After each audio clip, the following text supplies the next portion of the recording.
In the previous lessons, you learned about place values from 1,000 all the way to ones. And this right here, this 1,000 is basically 1,000. Hundreds would be like that. 10 would be like this. And lastly, we have ones. Now, what happens when we have a number that is smaller than ones?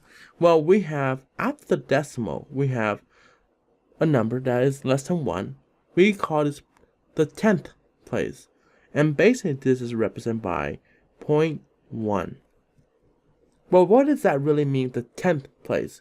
Well, this is equivalent to 1 over 10. Then we have the 100th place. This is 0.01. And what does that really mean? This is 1 over 100. Then we have the 1,000th place. This is 0.001, or this can be written as 1 over 1,000. And that's how we describe place values that is smaller than 1.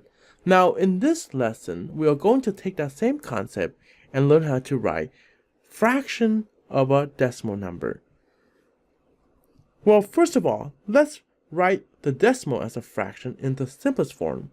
Now, because of our limitation in terms of typing a fraction, we are going to use a / on your keyboard to represent the division of a fraction.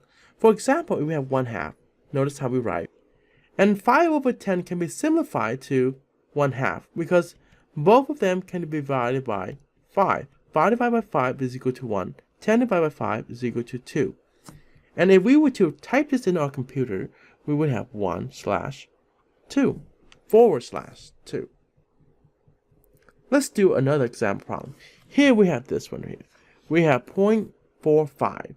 So again, we're using / to represent fraction. Well, 0.45, that is what?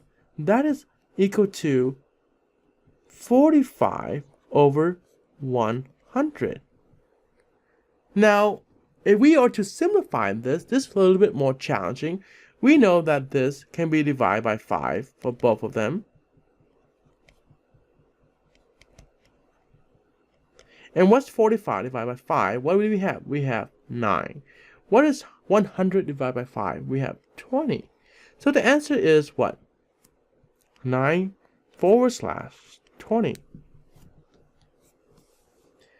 And that is how we write a decimal as a fraction in the simplest form.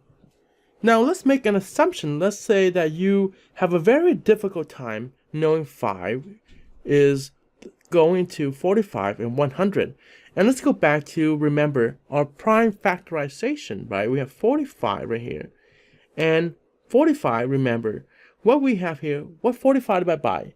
Well, 5 is the prime factor. Remember the common prime factor that we have? 2, 3, 5, 7, and 11. Well, 5 times what will give us 45? 5 times 9 give us 45.